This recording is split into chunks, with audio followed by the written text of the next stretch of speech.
हाँ जी क्लास।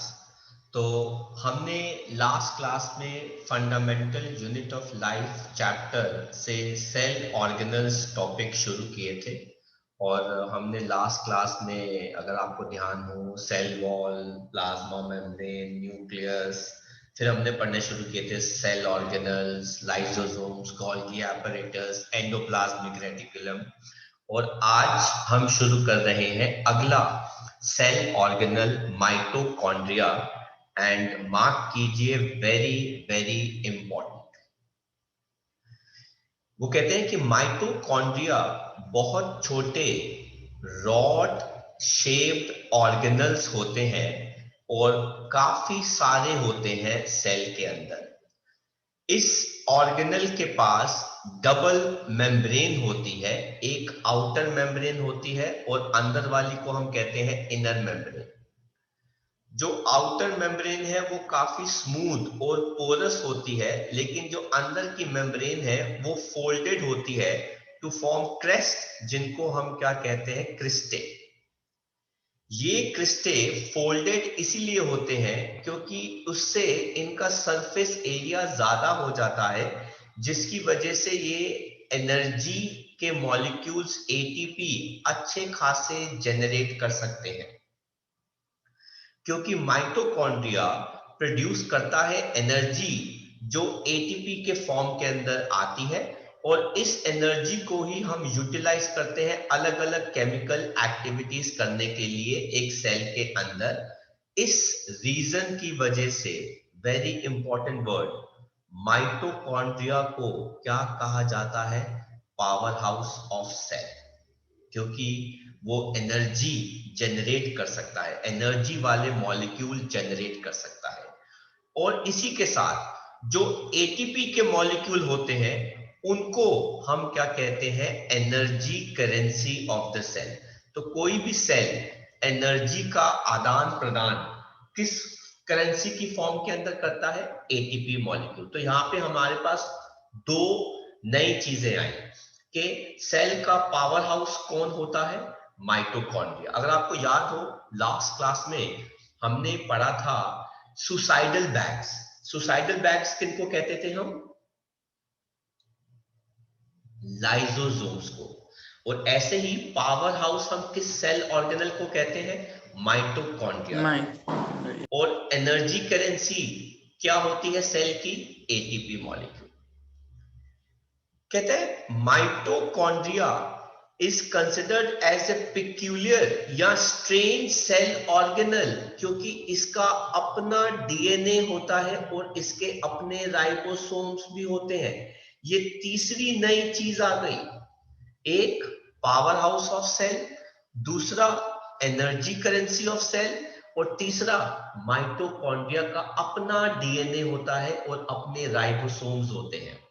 इस रीजन की वजह से ये कुछ अपने प्रोटीन्स खुद ब खुद बना सकते हैं। तो चलिए देखते हैं इसके फंक्शंस क्या हैं। सबसे पहला, to provide energy currency of cell इस फॉर्म के अंदर एटीपी, और ये अपने खुद के प्रोटीन्स बना सकते हैं। तो ये हमारे माइटोकॉन्ड्रिया के क्या होते हैं? प्रॉपर्टीज एंड फंक्शंस होते हैं। तो हम इसको स्लाइड में पढ़ते हैं कि भाई क्या होता है माइटोकॉन्ड्रिया। तो ये देखिए, आपके पास माइटोकॉन्ड्रिया आ गया।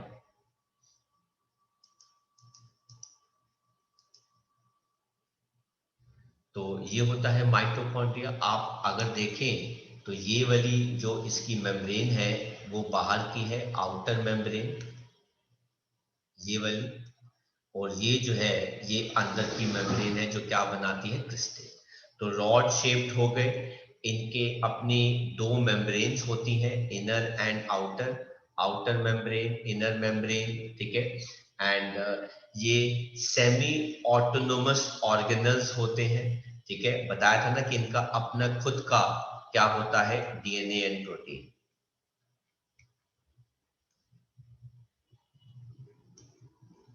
Own DNA and protein. Functions क्या होते हैं बेटा इनके? ये देखो, ये सारी एनर्जी करेंसीज है इसके अंदर। कहते हैं ये एनर्जी करेंसी एटीपी मॉलिक्यूल्स को सिंथेसाइज करते हैं अंदर, ठीक है। एटीपी का नाम क्या होता है, एडिनोसाइन ट्राइफॉस्फेट, ये भी नाम ध्यान देना, मार्क कर लेना इंपॉर्टेंट। इसे कहते हैं energy currency of the cell, और इसी को हम क्या कहते हैं, power house of the cell. तो this is about mitochondria. All clear बेटा? Yes sir. Next cell organelle की बात करते हैं, तो वो कौन है, प्लास्टिड्स। प्लास्टिड्स यूजुअली 3 टाइप के होते हैं, ठीक है। एक होते हैं ल्यूकोप्लास्ट, दूसरे होते हैं क्लोरोप्लास्ट, और तीसरे होते हैं क्रोमोप्लास्ट। सबकी शेप स्फेरिकल होती है, पर थोड़ा सा फर्क होता है इनके कॉम्पोजिशन के अंदर। अब ल्यूकोप्लास्ट हम ज्यादा नहीं पढ़ते, हम क्लोरोप्लास्ट पढ़ रहे हैं, क्यों, ये भी 2 मेम्ब्रेन के साथ बाउंड होता है, ठीक है। ये 2 डिस्टिंक्ट रीजन शो करता है क्लोरोप्लास्ट, ठीक है। एक क्या होता है बेटा, ग्रैना, दूसरा बेटा क्या होता है, स्ट्रोमा। ये देखो बेटा, ये हो गया स्ट्रोमा, और दूसरा बेटा क्या हो गया, ग्रैनम।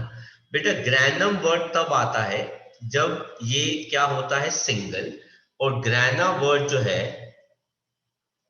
वो क्या होता है बेटा, प्लूरल। आप देख सकते हैं 1 2 3 4 5 6 7 8, ठीक है। और ये जो सिंगल होता है बेटा, ये एक सिंगल जो आप देख रहे हैं बेटा, इसको कहते हैं थाइलाकॉइड, और स्टैक ऑफ थाइलाकॉइड्स को बेटा हम क्या कहते हैं, ग्रैनम। और इसके अंदर का पोर्शन जो होता है बेटा क्या होता है, स्ट्रोमा। और ये ग्रैनम एक दूसरे से बेटा कैसे कनेक्टेड होते हैं, स्ट्रोमा लैमेला से। इसकी एक आउटर मेम्ब्रेन हो गई, एक इनर मेम्ब्रेन, जैसे अभी आपको बताया था, इसके पास 2 मेम्ब्रेन होती है, ठीक है। डायग्राम आपसे इतना पूछा नहीं जाता। ये भी सेमी ऑटोनोमस ऑर्गेनल होता है, मतलब सर इसका अपना डीएनए होता है, और इसके खुद के अपने क्या होते हैं, प्रोटीन, जो ये सिंथेसाइज करता है। आई होप आपको प्लास्टिड समझ में आ गया बच्चों। Yes, no? Yes sir. Then देखते हैं हम फंक्शंस। ल्यूकोप्लास्ट के क्या होते हैं, ये हेल्प करता है इन storage of carbohydrates, fats and proteins, ठीक है। क्लोरोप्लास्ट का काम क्या होता है, क्लोरोप्लास्ट नाम ही आ गया ना, फोटोसिंथेसिस में हेल्प करता है। क्रोमोप्लास्ट का क्या काम क्या होता है, ये कलर प्रोवाइड करता है फ्रूट्स को एंड फ्लावर्स को। तो कोई ग्रीन कलर का है, कोई येलो कलर का है, रेड कलर का है, तो बेटा उससे आता है क्रोमोप्लास्ट। क्रोमो शब्द का मतलब ही बेटा क्या होता है, कलर होता है। नेक्स्ट वैक्यूल्स है हमारे पास, तो इसमें से कोई चीज आपको कॉपी करनी हो, वैसे हमारे पास इसमें नोट्स में भी है प्लास्टिक्स। ये देखिए बेटा हमारे पास प्लास्टिक्स आ गए।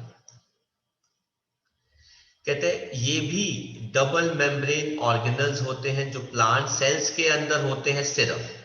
इनके अंदर भी 2 डिस्टिंक्ट रीजन होते हैं, स्ट्रोमा फर्स्ट, एंड दूसरा क्या होता है बेटा, ग्रैना।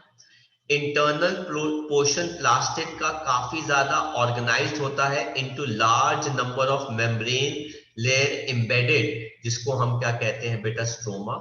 इनके खुद का अपना डीएनए होता है, और इनके राइबोसोम्स होते हैं, ठीक है। और प्लास्टिड्स हमारे पास कितने टाइप के होते हैं, 3 टाइप के। वो हमारी बुक में एनसीईआरटी में 2 टाइप के दे रखे हैं, क्रोमोप्लास्ट, ल्यूकोप्लास्ट एंड क्लोरोप्लास्ट। हमने इनके फंक्शंस पढ़े हैं। क्रोमोप्लास्ट ये किसके लिए रिस्पॉन्सिबल होते हैं, कलर के लिए। ये वो प्लास्टिड्स होते हैं जिनके अंदर क्लोरोफिल पिगमेंट होता है, तो उनको हम क्या कहते हैं, क्लोरोप्लास्ट कहते हैं। तो अगर उसके अंदर क्लोरोफिल पिगमेंट होगा तो उसका नाम क्या बन जाता है, क्लोरोप्लास्ट। ये एसेंशियल होता है फोटोसिंथेसिस के लिए। क्लोरोप्लास्ट के पास येलो या ऑरेंज पिगमेंट्स होते हैं जो कलर प्रोवाइड करते हैं फ्लावर्स को। सिंस क्लोरोप्लास्ट हेल्प करता है to make food by the process of photosynthesis, इसलिए बेटा नेक्स्ट वेरी इंपॉर्टेंट वर्ड, इनको हम क्या कहते हैं, किचन ऑफ सेल। तो बेटा सेल का पावर हाउस भी है, सेल का किचन भी है। ये एमसीक्यूज या वन वर्ड्स आते हैं जो बहुत इंपॉर्टेंट होते हैं। इसके अलावा हम बात करते हैं बेटा ल्यूकोप्लास्ट की। ये कलरलेस होते हैं या फिर ये वाइट प्लास्टिड्स होते हैं। इनका काम होता है फूड को स्टोर करना, जैसे स्टार्च की फॉर्म के अंदर, प्रोटीन की फॉर्म के अंदर एंड लिपिड्स की फॉर्म के अंदर। तो ये ल्यूकोप्लास्ट फूड और बाकी चीजें जो है वो स्टोर करके रखते हैं। तो आई होप आपको ये सब चीजें बेटा समझ में आ गई। तो हम यस चलते सर। हैं अपने अगले ऑर्गेनल के पास, जिसका नाम क्या है, वैक्यूल। वैक्यूल्स क्या होते हैं? ये स्टोरेज सैक्स होते हैं सॉलिड्स या फिर लिक्विड कंटेंट्स के लिए। वैक्यूल एनिमल सेल का छोटा होता है, लेकिन प्लांट सेल का काफी बड़ा होता है। तकरीबन 50 to 90% space vacuole he occupy करता है, क्योंकि प्लांट्स काफी ज्यादा फूड स्टोर करते हैं। वैक्यूल्स प्लांट सेल के फुल ऑफ सेल सैप होते हैं, जो उनको रिजिडिटी प्रोवाइड करता है, मतलब पोर्शन जो उसको रिजिड बनाता है। फंक्शन क्या होते हैं वैक्यूल्स के? वैक्यूल्स प्लांट सेल के अमीनो एसिड स्टोर करते हैं, शुगर स्टोर करते हैं, ऑर्गेनिक एसिड स्टोर करते हैं और प्रोटीन स्टोर करते हैं। यूनिसेल्युलर ऑर्गेनिज्म जैसे अमीबा के अंदर वैक्यूल जो है वो प्रोसेस ऑफ डाइजेशन भी कॉज करता है। Very important. हायर ऑर्गेनिजम्स के अंदर बेटा वैक्यूल स्टोरेज है, स्पेस, लेकिन यूनिसेल्युलर के अंदर वैक्यूल जो होता है वो डाइजेशन और एक्सक्रीशन दोनों कैरी करता है। और हमारा लास्ट जो सेल ऑर्गेनल हम पढ़ने वाले हैं वो कौन है? राइबोसोम्स। ये क्या होते हैं? डेंस स्फेरिकल ग्रैन्यूल्स जिनकी मेम्ब्रेन नहीं होती। इनका साइज डिपेंड करता है स्पीड जिसकी वजह से ये सेडिमेंट होते हैं ड्यूरिंग सेंट्रीफ्यूज, एंड इनको हम मेजर करते हैं एक स्पेशल यूनिट के साथ जिसे हम कहते हैं सेडबर्ग यूनिट एस। इसलिए ये फाउंड किए जाते हैं सारे प्रोकैरियोटिक एंड यूकैरियोटिक के अंदर, स्पेशली माइटोकॉन्ड्रिया एंड प्लास्टिड्स के अंदर। इसीलिए बेटा इसको हम दो टाइप्स में स्टडी करते हैं, 70S और 80S। यहाँ पे S जो है वो किसको रिप्रेजेंट करता है? सेडबर्ग यूनिट को रिप्रेजेंट करता है।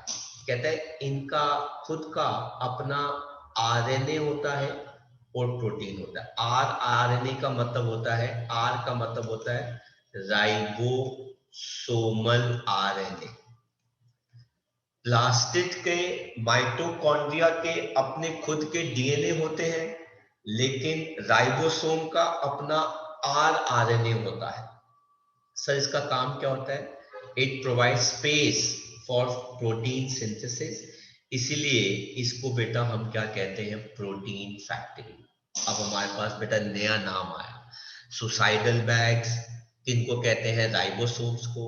पावर हाउस ऑफ सेल किसको कहते हैं? माइटोकॉन्ड्रिया को। एनर्जी करेंसी किसको कहते हैं? एटीपी मॉलिक्यूल्स को। ठीक है, प्रोटीन फैक्ट्रीज किनको कहते हैं? राइबोसोम्स को। तो बेटा हमारे पास अलग अलग आ गए। प्लास्टिड्स को हम क्या कहते हैं? Kitchen of cells.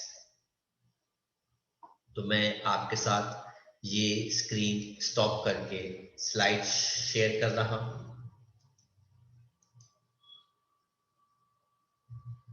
तो ये आ गया हमारा 5th सेल ऑर्गेनल, जिसका नाम क्या है?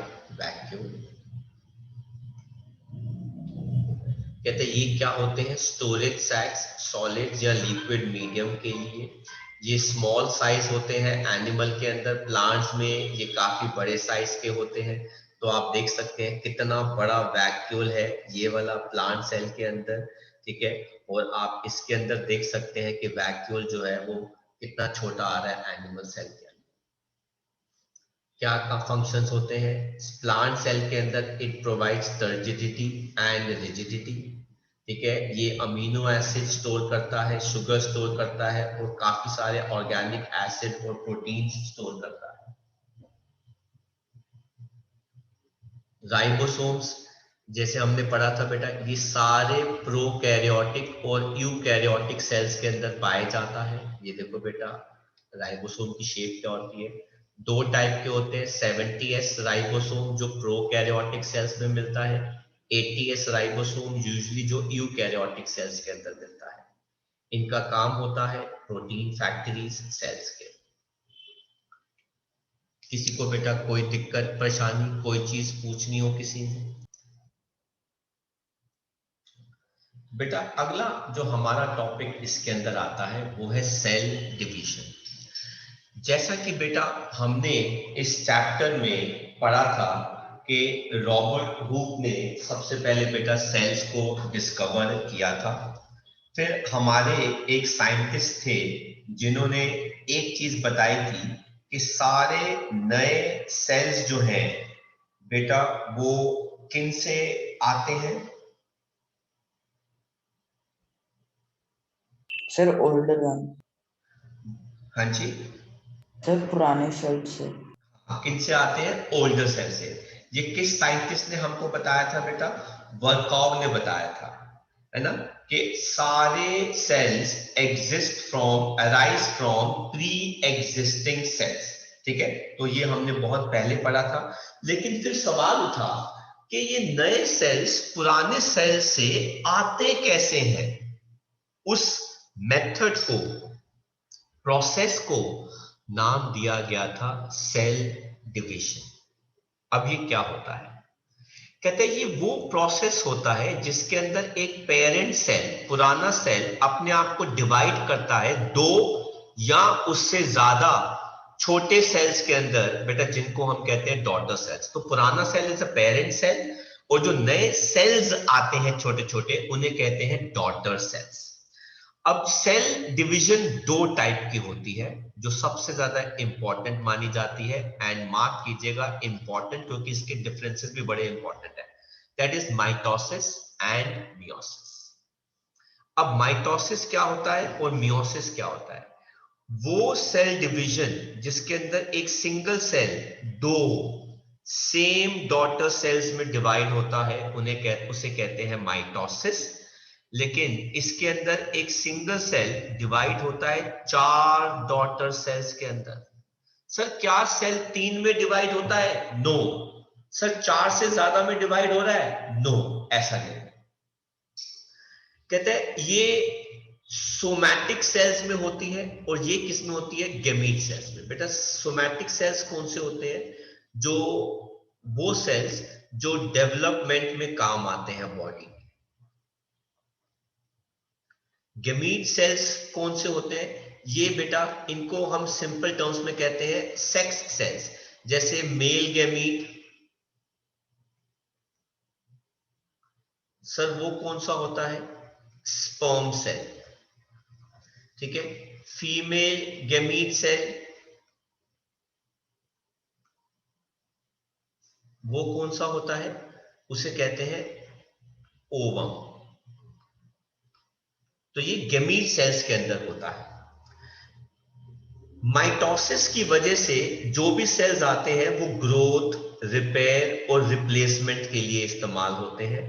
लेकिन मियोसिस से जो सेल डिवीजन आती है वो सेक्सुअल रिप्रोडक्शन में यूज होती है, जिसको हम बेटा बड़ी क्लास 10th में पढ़ेंगे। माइटोसिस के अंदर सिर्फ एक ही डिवीजन होती है, लेकिन मियोसिस के अंदर टोटल दो डिविजन्स होती है। पहले माइटोसिस होता है, पहले इसके अंदर भी बेटा क्या होता है? पहले माइटोसिस होता है, फिर दोबारा डिवीजन हो जाती है।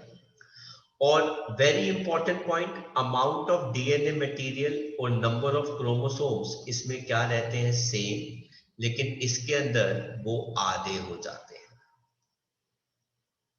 हाफ हो जाते हैं। सर कैसे? ये देखो, अब आप देख लिए बेटा, ये माइटोसिस है, इसके अंदर हमारे पास ये देखिए सेल्स है, पुराना सेल है जो दो सेल में डिवाइड हो गया, है ना। अब सर ये तो सिंगल सिंगल स्ट्रैंड आ रहे हैं। बेटा ये single strand, these single strands बाद में जाके क्या करेंगे? विल रेप्लिकेट, अपने आप को रेप्लिकेट कर लेंगे, अपने जैसा एक और बना लेंगे। ये वाला अपने जैसा ऐसा हो जाएगा। लेकिन मियोसिस में आप देखो 4 में से पहले दो में डिवाइड हो गया है ना, तो इसको हम क्या बोलेंगे, माइटोसिस, क्योंकि 2 सेल्स आगे, बाद में जाके अब वो हर एक दोनों में फर्दर डिवाइड हो। तो ये हमारे कौन से होते हैं, गैमेट सेल्स, राइट। तो क्वेश्चन आंसर्स करने से पहले हम जरा अपने नोट्स को भी शेयर कर लेते हैं आपसे।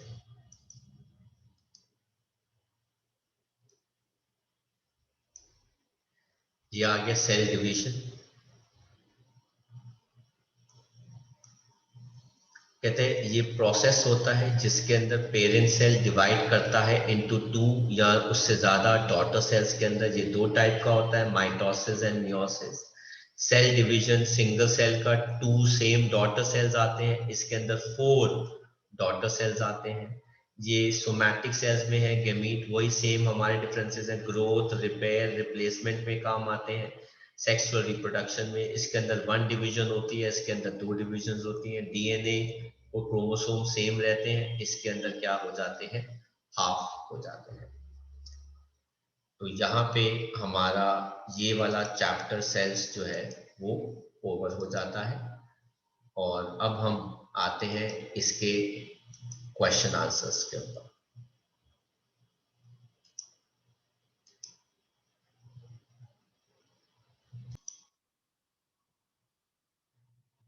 हाँ जी बेटा, तो हम डिस्कस करते हैं हमारे आगे के इंडेक्स क्वेश्चंस। वो क्या कहता है, ये है हमारा इंडेक्स का क्वेश्चन नंबर 6।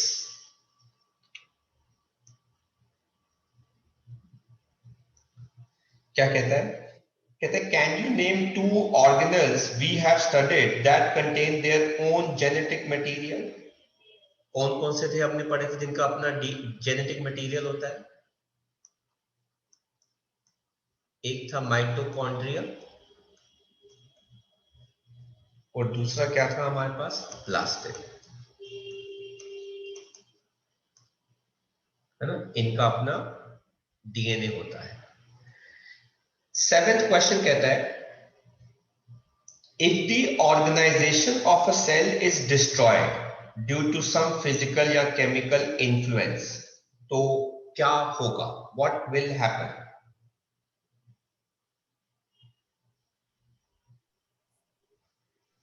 सर अगर बॉडी के अंदर होगी तो सेल की वजह से काफी सारी हम लोग चीजें कर पाते हैं, तो वो चीजें नहीं कर पाएंगे। बेटा कोई भी सेल जो होता है वो हमारी बॉडी के अंदर एक constant internal chemical composition maintain करके रखता है ना। अ cell maintains a constant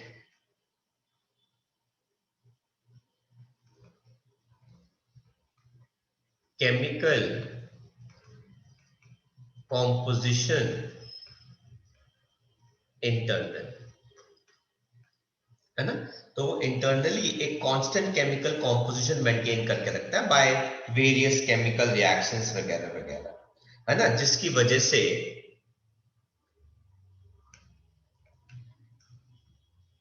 basic functions are carried out. ये होता है बेटा सेल का काम। तो बेसिक फंक्शंस कुछ भी हो सकते हैं बेटा, रेस्पिरेशन, डाइजेशन वगैरह वगैरह, ये सारे वो काम करता है।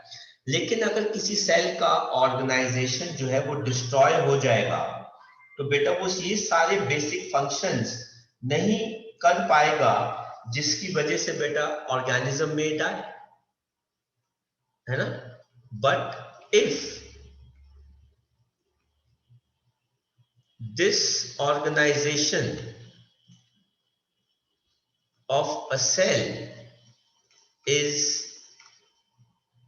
destroyed, then organism will not be able to carry basic functions to maintain life, hence may die, है ना। तो वो ऑर्गेनिज्म जो है वो डाई भी कर सकता है। तो आप इसका आंसर कॉपी कर सकते हैं। नेक्स्ट क्वेश्चन देखते हैं। कहते हैं इन टेक्स्ट का 8th question, why are lysosomes known as suicidal bags? क्यों कहते हैं भाई?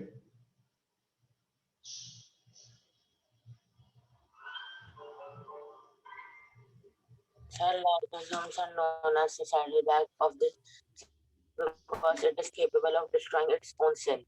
वेरी गुड बेटा। Lysosomes contains powerful digestive enzymes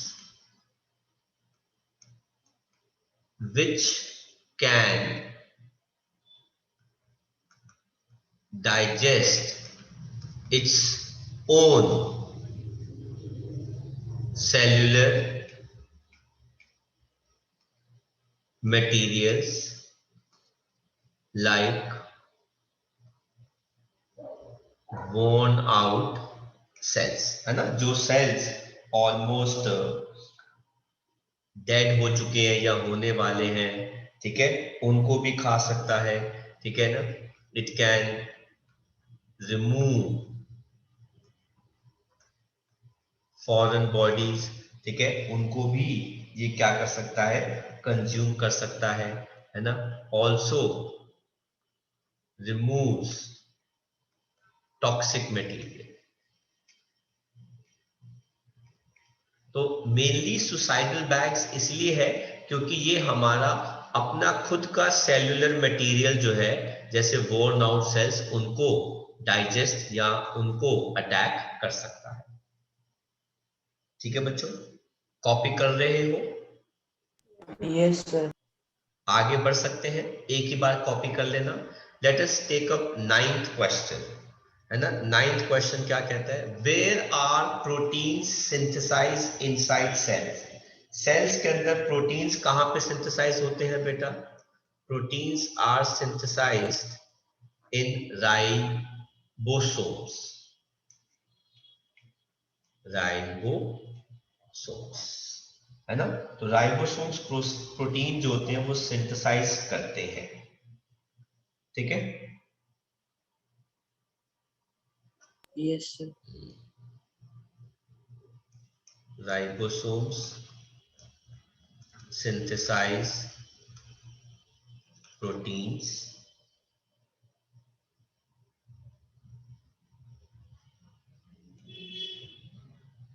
depending on need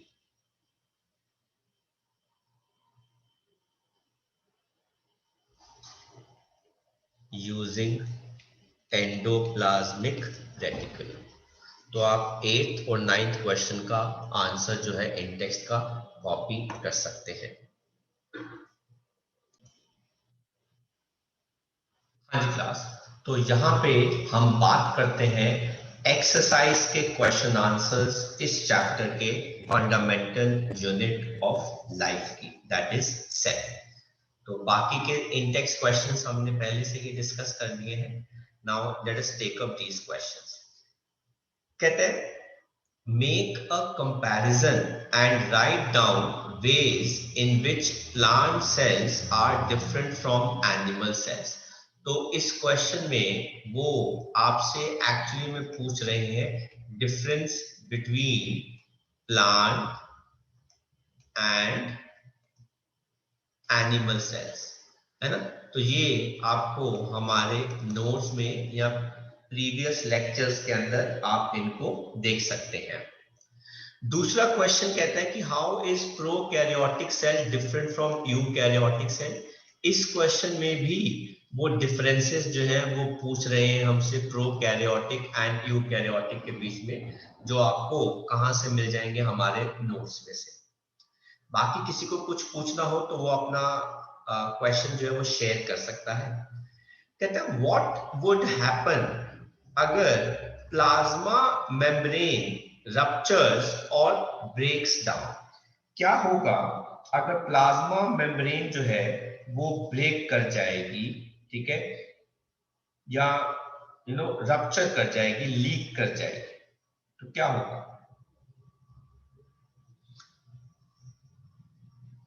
तो बेटा if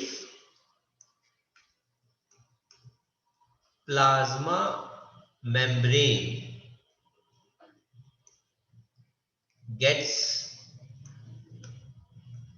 ruptured or break down, then cell will lose its internal chemical composition,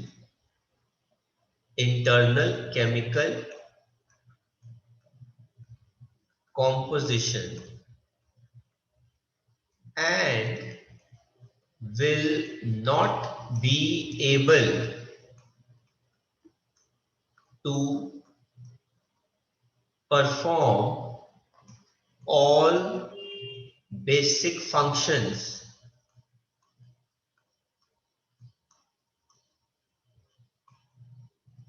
to maintain life। तो बेटा अगर देखो एक सेल काम तभी करता है जब उसकी बाउंड्री के अंदर जितने भी सेल ऑर्गेनल्स हैं वो इधर उधर अपना काम एक दूसरे से रिलेट करके कर रहे हैं। लेकिन बेटा अगर मान लीजिए एक सेल ब्रेक कर जाता है और उसका एक सेल ऑर्गेनल बाहर चला जाता है, मान लीजिए माइटोकॉन्ड्रिया ही बाहर चला गया। अगर बेटा माइटोकॉन्ड्रिया बाहर चला गया तो बेटा who will act as power house of cell? कौन एनर्जी देगा सेल को काम करने के लिए? इस वजह से सेल अपने बेसिक फंक्शंस नहीं कर पाएगा, जिसकी वजह से ऑर्गेनिज्म जो है वो डाई कर सकता है। तो ये थर्ड क्वेश्चन का आंसर है, ठीक है। आप इसको कॉपी कर सकते हैं बाद में, अभी मैं आपको टाइम दूंगा कॉपी करने के लिए। Let us take up fourth question. कहते हैं what would happen to the life of a cell अगर गोल्गी एपरेटस नहीं होता। पहले तो हमें पता होना चाहिए गोल्गी एपरेटस का काम क्या होता है ना। तो गोल्गी एपरेटस हेल्प्स, इसलिए बेटा टू स्टोर, है ना, modify and packing of materials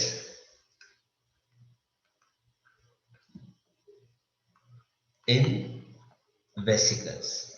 तो बेटा गोल्गी एपरेटस का काम होता है मटेरियल्स को स्टोर करना, उनको मॉडिफाई करना और उनको पैक करना, ठीक है, जो लाइसोसोम की फॉर्मेशन में क्या होते हैं बेटा, इन्वॉल्व होते हैं, है ना। इसका ये भी काम होता है to it also helps in formation of lysosomes. तो ये सब गोल्गी एपरेटस का काम होता है। अगर बेटा गोल्गी एपरेटस एब्सेंट है तो इनमें से कोई भी काम नहीं हो सकता। If they are absent then none of the above activities can be performed, hence cell will not work efficiently या properly। तो आप बेटा इन दोनों के आंसर्स कॉपी कर सकते हैं। नेक्स्ट क्वेश्चन जो बेटा हमारा आता है दैट इज 5th क्वेश्चन। कहते हैं which organelle is known as power house of the cell. तो कौन सा ऑर्गेनल होता है? Sir mitochondria. Very good. Mitochondria को हम क्या कहते हैं? Power house of the cell. And why? क्यों भाई?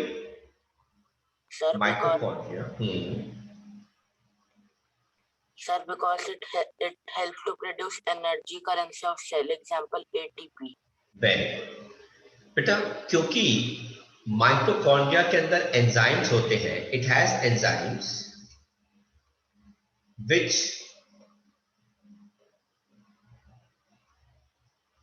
breaks down या oxidize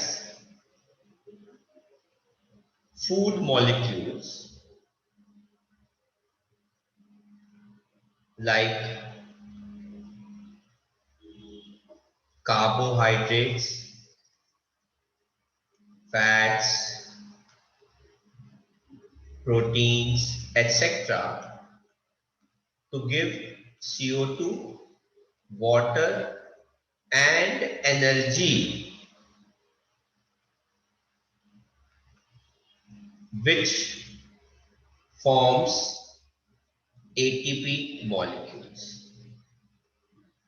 तो अगर माइटोकॉन्ड्रिया ही नहीं होगा तो फूड ब्रेक डाउन नहीं करेगा और एनर्जी रिलीज जो है वो नहीं होगी, क्योंकि ये जितनी भी एनर्जी रिलीज होती है बेटा वो सेल्स की बाकी की एक्टिविटीज के लिए इस्तेमाल होती है। 6th क्वेश्चन कहते हैं where do lipids and proteins constituting the cell membrane get synthesized. Sir cell membrane. तो lipids are synthesized by smooth endoplasmic reticulum, smooth endoplasmic reticulum, ठीक है। एंड प्रोटीन्स कौन बनाता है?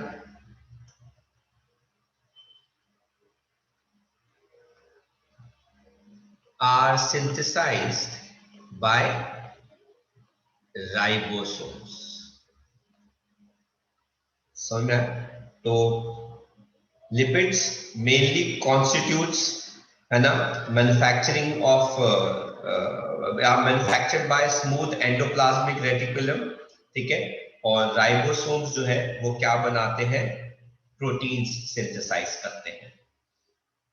तो आप कॉपी कर लीजिए बेटा दोनों आंसर्स। नेक्स्ट क्वेश्चन जो हमारा आता है बेटा एक्सरसाइज का दैट इज क्वेश्चन नंबर 7। कहता है how does N amoeba obtain its food. तो बेटा अमीबा अपना फूड कैसे लेता है? Sir pseudopodia. पहले वो फॉल्स आर्म बनाता है सूडोपोडिया। तो amoeba obtains its food by process of endocytosis, ठीक है। it produces false arm जिनको बेटा हम क्या कहते हैं? Sir pseudopodia.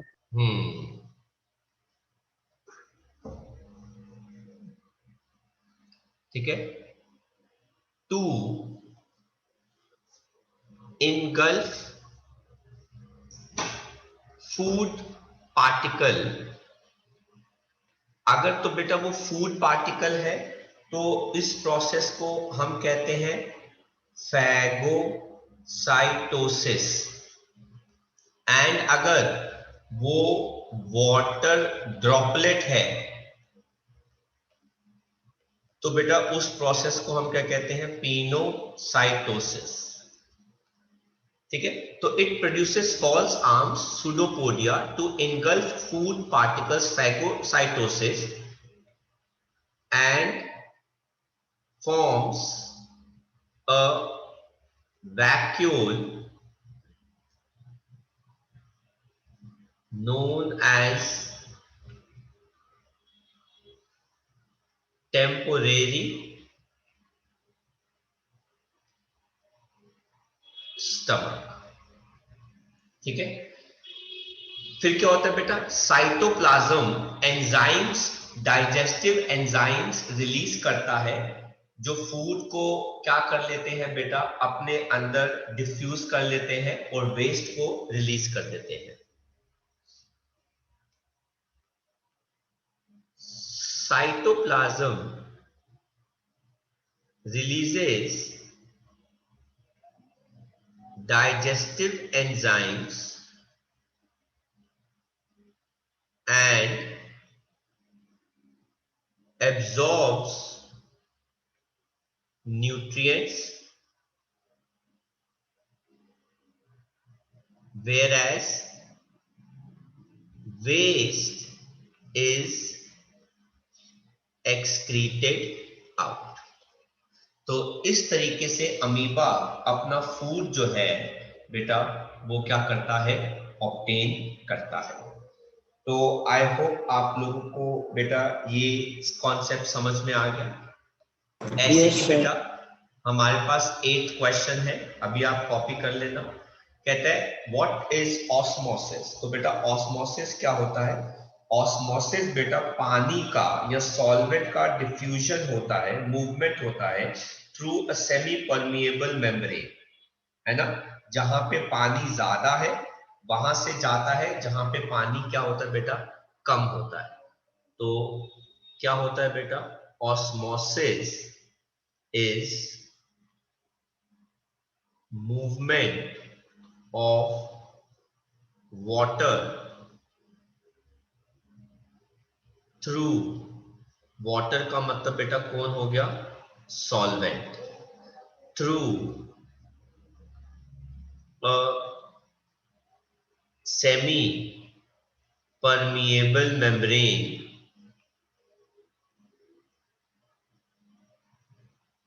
from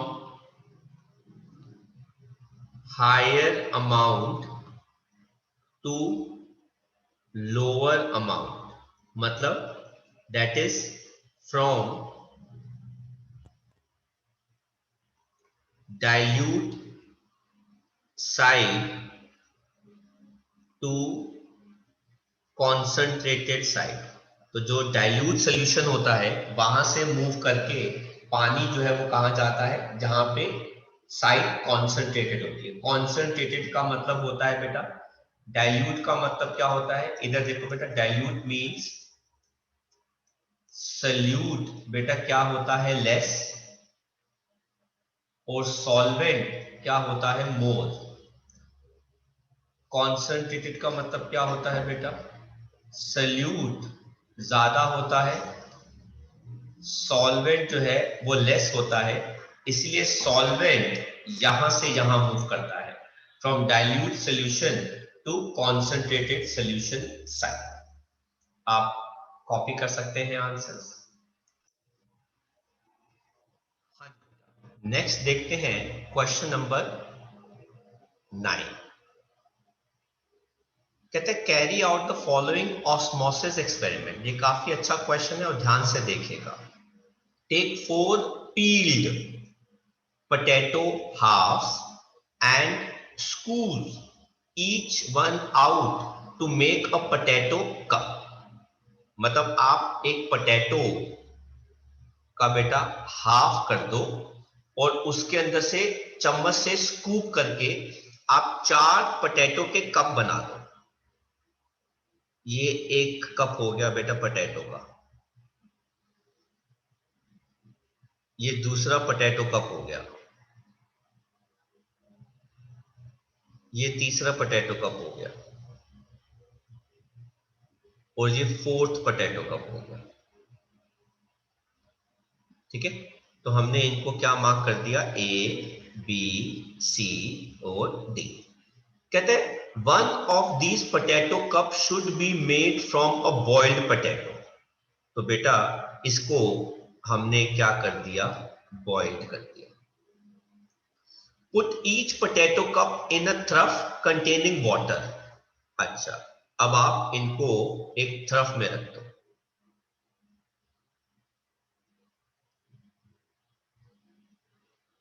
जिसके अंदर पानी।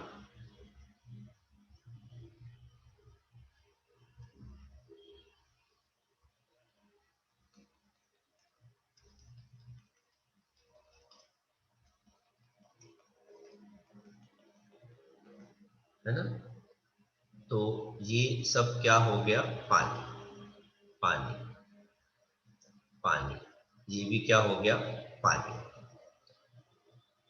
नाउ कहते हैं कीप कप ए एम्प्टी।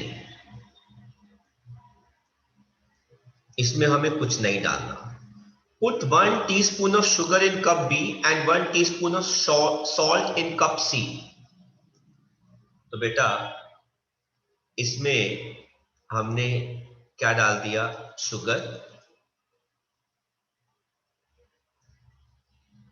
और इसमें हमने क्या डाल दिया, salt.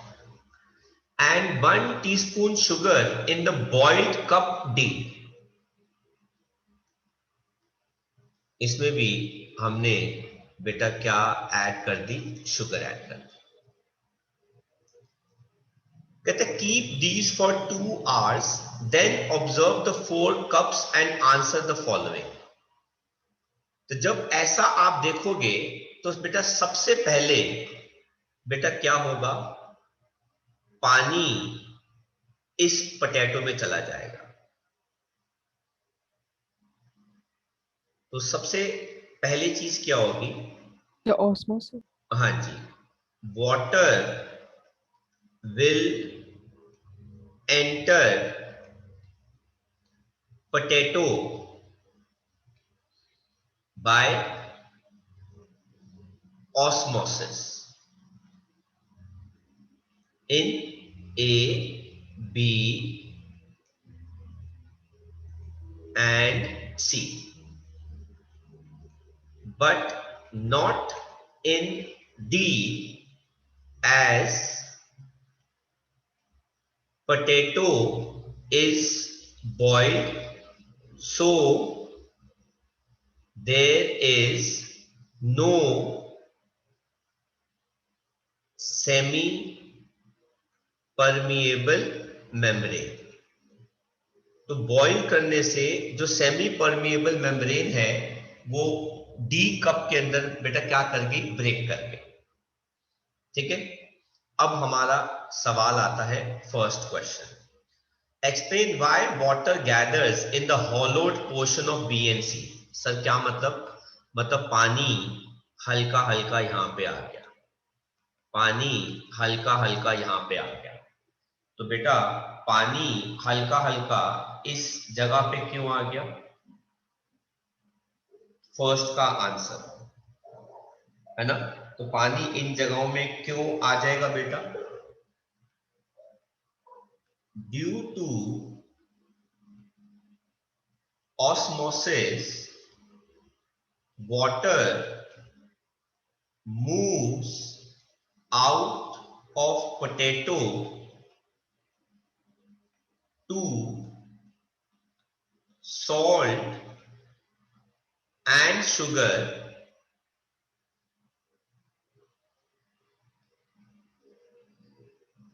through semi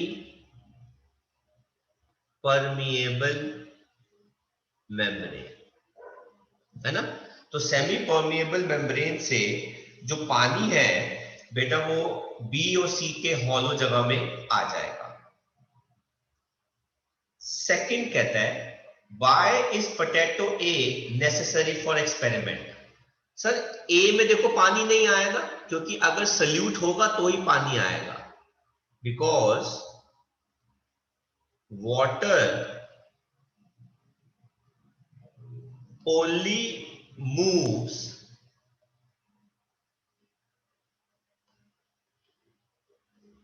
through semi permeable membrane if solute is present or osmosis only takes place when difference of concentration is there, है ना। अगर कॉन्सेंट्रेशन का डिफरेंस होगा दो जगहों पे तो ही ऐसा होगा, अदरवाइज ऐसा नहीं होगा। एंड थर्ड का answer, explain why water does not gather in the hollowed portion of A and D. तो बेटा in A there is no solute, so no difference in concentration, hence no osmosis, ठीक है। और D में क्या problem है, but in D due to boiling semi-permeable membrane is destroyed, ठीक है। तो बॉयल करने की वजह से सेमी परमिएबल मेम्ब्रेन जो है बेटा वो क्या हो गई, डिस्ट्रॉय हो गई। देन बेटा लास्ट क्वेश्चन देखते हैं, question number 10, which type of cell division is required for growth and repair? Sir mitosis. Very good, तो वो क्या होती है, mitosis. And which type is involve in formation of gametes? बेटा वो कौन सी होती है, मियोसिस। तो बेटा हमने इस चैप्टर के सारे क्वेश्चन आंसर्स नोट्स हमने खत्म कर दिया है। तो this is the end of this chapter.